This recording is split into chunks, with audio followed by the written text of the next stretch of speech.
This is One FM on 94.0. All right, you're back. The time is 24 minutes past 7, and we're live in the studio with Rian Peterson from Blue Oceans. Is that Blue right? Oceans Consulting. Blue Oceans Consulting, and Blue Oceans Consulting. Tell us all about Blue Oceans Consulting. So, Steve, as a first line of, let's call it my day job, is a sales strategist. So I'm a sales and marketing strategist, and I help sales organizations and individuals thrive in this economy. Guys are struggling. I'd say 85-90% of the market are struggling in this environment because we haven't adapted. So that's my day job, let's call it. Okay. Day job. All right, nice. We're talking briefly as an introduction to the importance of adapting and improving your sales techniques and the platforms you use. One thing I've seen nowadays, especially if you look at, and you were mentioning Facebook as an advertising platform, you do always get a lot of adverts related to topics you're interested in. So I get a lot of sales related adverts coming up, and one of them that's been coming up quite a lot is webinars. Yeah. And I see from the different things I actually am interested in, I click on and then partake in a whole lot of webinars. Why is this becoming such a popular thing? So the power of webinars, Steve, is the following. You can use Facebook to drive your traffic to a training or an educational webinar. Okay. So if you are let's call you a business consultant, and your typical target market is a business owner in the small, medium enterprise market. If you utilize Facebook, you can target advertising to go to your specific target market and then drive that to a training webinar where you explain the challenges in the industry and the solutions, which obviously you give the solutions. So it's an automated, what we had back in the day, sales pitch, but toned down without irritating people, because now you are putting people in that are interested to listen to what you say. It's essentially you doing a sales presentation to a warm audience because they've clicked to be a part of that, and you're able to talk to them without it being salesy but more informative. Yeah, and the big difference is you can target the entire spectrum of the market that you want to face. Wow. So you can target 20, 30, 40, 50, 100,000 people. And if only 1% of them click on the webinar, understand this, once they go to your webinar, you have the information on the person. If you set it up correctly, you know who's watched your webinar. Yeah. So you can then go back and you can speak to the people and say, hey John, saw the webinar. Is there any value of me assisting you with X, Y, Z? Amazing. Really, So it's really an automated sales pitch that you can put to the entire world or the entire market that you want to face. And you can automate it. The nice thing is I've seen guys who do it live, and I've seen guys who push play and it literally runs itself. Absolutely. So you get what they call evergreen webinars. So the old school webinar is currently used for training, a training environment in a big corporation where people would dial in at a specific time and hour. It's inconvenient because you're not always available, dependent on where the people are located. Webinars are currently more used for training sessions in big corporations.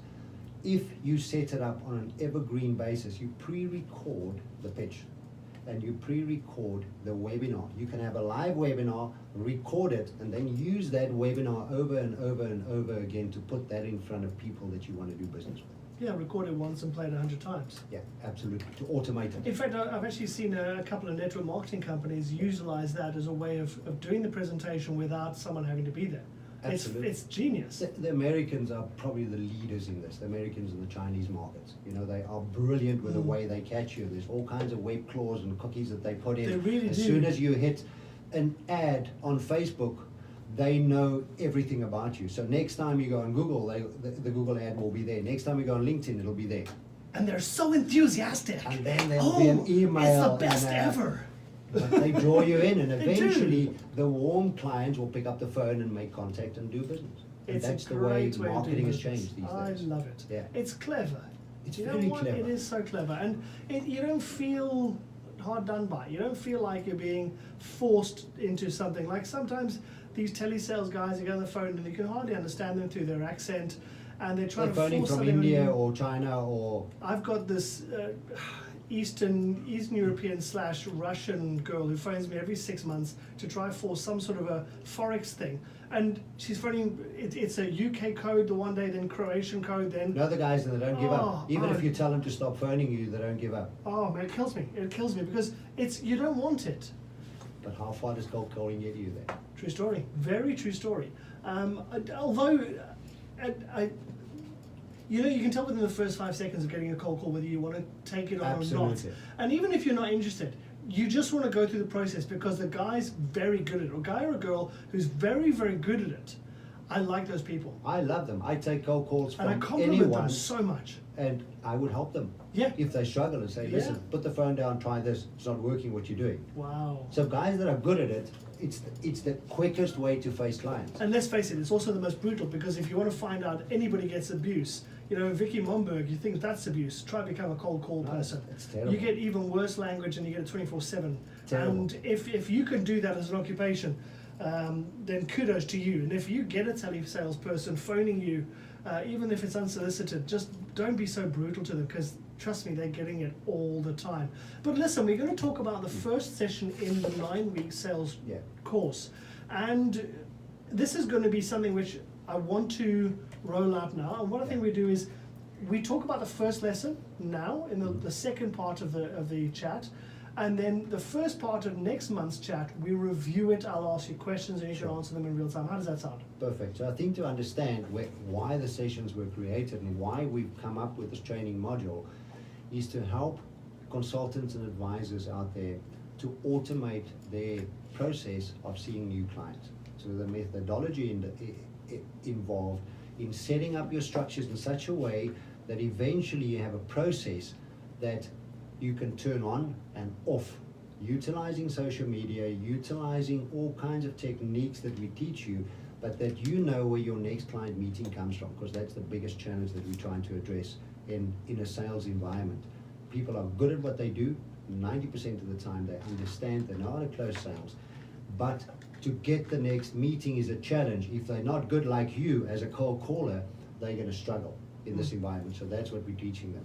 And the first module, obviously, we initiated by taking LinkedIn as an approach tool to potential business owners, just because of the size of the business network, 5.7 million people in South Africa. Not everyone's active, but there's a way that you engage people, and the modules will talk about that. But your first thing you got to do, a lot of people go wrong on LinkedIn, Steve, by just setting up a profile and sending invites all over the show. So they send 1,000 invites a month, and next month, or immediately they would approach them with a cold email and say, hey, Tony, me here, I want to come sell you something, which is quite irritating over their platform. So unless you implement the structures properly, step number one would be, once you've set up your LinkedIn profile professionally, that people understand what it is, what value you bring to the marketplace that you're trying to accomplish, you've got to start writing some articles. And the reason I say that is, if I send you an invitation and I connect with you, within 24 hours you've forgotten who Rian is. You wouldn't know who I am. Unless I continuously add value, and the only way to add value over a platform like LinkedIn is to start writing articles. So that's the first module that we address, how to do it. What are the topics that you should look at? What kind of value should you offer your clientele? You don't have to be a best-selling author to start writing articles. Initially, when I did it, it was really scary. I'd post an article and sit holding thumbs that people would read it, and 5 people would engage. And I thought, well, that's all right. And eventually, once you get more comfortable with writing articles, not only do you determine what is interesting for your potential clients, because the better the reaction that you get over these articles, the more you know you've touched the point of interest. Yes. And that's the spearhead of your approach to your clientele. So if you write an article, I've done articles that I thought was brilliant and I get 50 views. And then I've done some average articles that I thought, well, let me just get an article out this week and I'd get 4,500 views. Sure. Which is amazing, but that tells you what's in the forefront of the people's minds that you're trying to do business with, because we target them. Look, from my point of view, I might, I've won awards as financial advisor. I've been credited, and I've started the platinum events and the platinum concept, and yet still there's an anxiety. There's still a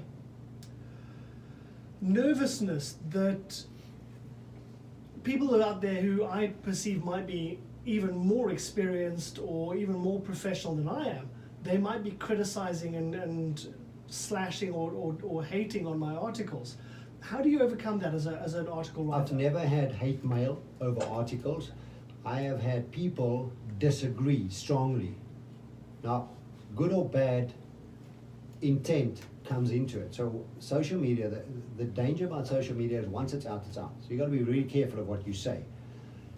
If you're a financial advisor and the advice you give is not legitimate, you got to be very careful of that. That's hugely. So you got to know what you're talking about. Know if you're an employee benefits specialist, speak on employee benefits, on what you know about. If you're a business consultant or a coach, speak on the topics. I only write about sales.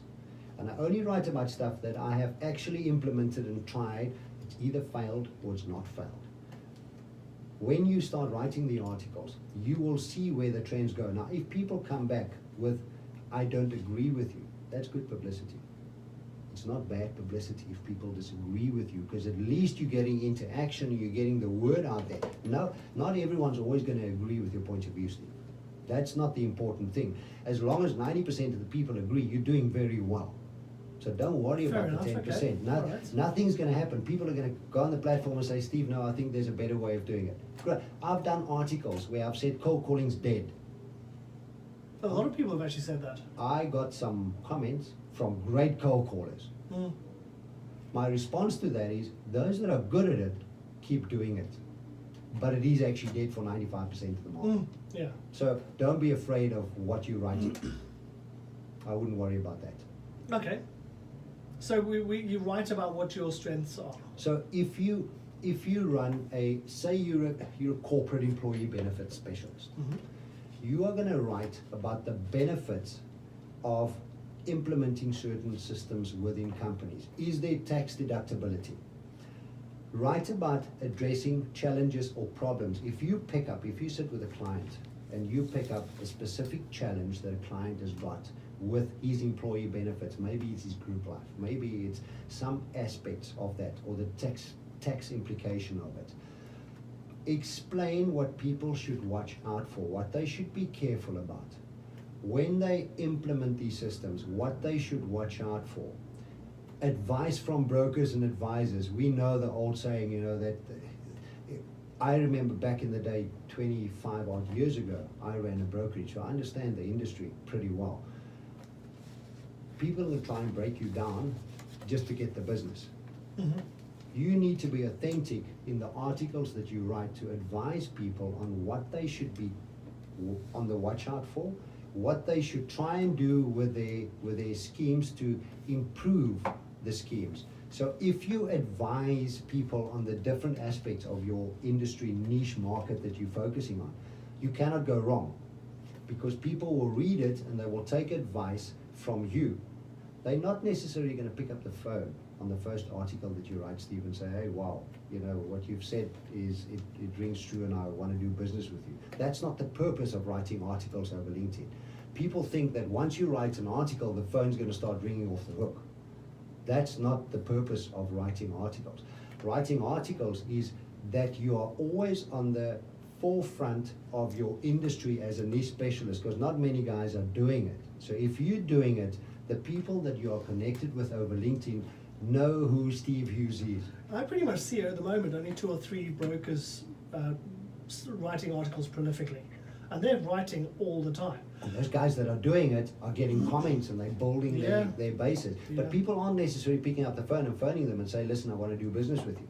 You've got to follow the process, and the process after that is, if I send you and we'll get to that point, but articles is a first step that people know who you are, and you start building a bit of credibility in the eye of the potential client. And I promise you, if his advisor or broker or consultant makes a mistake, you are the first person they're going to think about, and you're the first person they're going to pick up the phone and say, Steve, can you help me out? Because LinkedIn, you got a picture, it's the yellow pages of 1987 on steroids. You have all the information, there's an image of you, a picture, you can engage with people. They've got a messaging system that works like WhatsApp, which is live. I can see if you're online. And if I pop you a mail and you're not answering, I know you're ignoring me, because I know you're online. Yeah. So it's a powerful tool, but it's only a first step in creating more clients on demand. Now there's three questions I've got to ask you. Number one is, what is the optimal length of the article? How many words? So LinkedIn did a bit of research about 8 months ago, and they came up with worldwide, out of the 800 million people, the optimum length is between 800 and 1,200 words. That's long. It's quite The long. articles I'm writing at the moment for Spice for Life are 500 words. South African market's slightly different. As long as you're on point, Yes. only say in the amount of words, or use the amount of words to say what you need to say. Don't go and write more to make your article longer. I've Yes. done articles of 50 words, and I get great responses. Wow. And then I've done articles of 3,000 words, long, lengthy documents. And the reason I know people respond on it is at the end I will have a call to action, so I know they've read the Yes. entire article, and I get great responses. So don't worry about the length of the article. Initially, just get something out. And the shorter possibly initially, just make your point, Make your point. make an impact, and then sign off. People are busy. They don't want to read a book. What do you think the average number of articles it takes before you are noticed? So you've got to do a minimum of 2 a month. I do 4 a month. A lot of people don't want to spend the effort time because it takes, potentially dependent on how well you know your industry, and you can get ideas from other people worldwide, but it takes you about an hour to write a pretty good article of 300 to 500 words, plus add images. You've got to put images on, otherwise it's quite a boring piece of article. I would say anything between 60 and 90 days. Then What- people start noticing who you are because you're there every 14 days. I would have thought it would be a lot more than that. I was almost interpreting it possibly even 2 a week. No, I would not do 2 a week over LinkedIn. LinkedIn's different than Facebook. Okay. Facebook has a different algorithm that not everyone will see your articles, where LinkedIn, the feed goes directly to your connection, so people will see it. So I wouldn't do more than 1 a week. Otherwise, you are going to become, there's a lot of guys that are doing lots of articles, and you can see the irritation value build up in yourself. If they're not saying much more, they could have said it in one article, now they're just doing 2 to get more. Or repeating the same thing to try to sell a book. I wouldn't go more than 1 a week. All right, so in closing, lesson number one, once you've set up a LinkedIn profile professionally, and I think that's also something we need to do properly. So is there a way someone can find out how to professionally set up a LinkedIn? Is that something we can talk about in the next lesson? Absolutely. I mean, we go through a pretty stringent briefing process to understand your value proposition. The first section of LinkedIn is probably the most important. Okay. You got an image, and I still get a lot of people that load a phishing image by Stray Spy. LinkedIn is professional, so put a professional picture on. It doesn't have to be in a suit, but be professional on your image. Secondly, your first top line of what you do has got to stand out. So from my perspective, if you are a consultant that advises in a specific market, tell people what you do for them. Don't say, I'm a CFP, EFP, DFP, XYZ with this university degree. People have no idea what you're doing. Say to them, I help businesses with XYZ. Okay, so it's not a profession as much as a tagline. People will understand, because understand this, you're then going to invite them to connect. When that invitation comes through, let's use the example. We're standing around a braai. You're a mechanic. I am a sales consultant. You say to me, Rian, what do you do? And I say, I'm a sales strategist. You're going to say, wow, interesting, let's braai. If you say you're a financial advisor, people will go, okay. Okay, maybe hang on a second. Now this makes sense that I want to chat to you. Or if you say you're a financial advisor, I'm going to say cheers. Yeah. I don't want to talk to you. But understand that people will accept the invitation on what they see in the first 2-3 seconds. Okay. So if that isn't clear, they're Makes not going to sense. accept it. So your setup is pretty important initially. Okay, I like that. And what should you steer clear of when it comes to setting up a profile, besides the dodgy pictures? Nothing salesy. Absolutely nothing salesy. So you got your initial, your image is there, then the second line is what you do. That's very clear. One-liner on what you do. The second is the summary. So you got to summarize what it is that you do for people, because they would traditionally read that. So if I'm going to connect with you, and I'm eventually going to make an appointment with you to come see you, the first platform you're going to check is LinkedIn. What does Rian do? What is his expertise? What did he do before he was a sales strategist? what is his experience in the industry, and does he have a certain level of credibility? So that credibility, to take your profile from A to Z will probably take you anything from a week to 2 months to do it properly. Wow. By tweaking it. Because you can now go to your existing clients and say, guys, write me some references. And they'll put references on your profile. So you can expand it, and LinkedIn calls it an all-star profile. You don't have to go that far initially to start connecting with people, but once you start adding all your accreditations, maybe you've written some white papers, maybe you've done some stuff for newspaper articles, all of that gives you credibility in the eye of the client. So the bigger and the broader you can expand that profile, the better it is. It's your CV. It is, People yeah. ask you for a CV, you can now print LinkedIn profile as a CV. Okay, so once you've got your profile set up optimally, which I'm personally going to get your help on during the course of the week, start writing articles, start making them short and punchy, to the point, maximum 1 a week, minimum 2 a month, and start to get your name out there.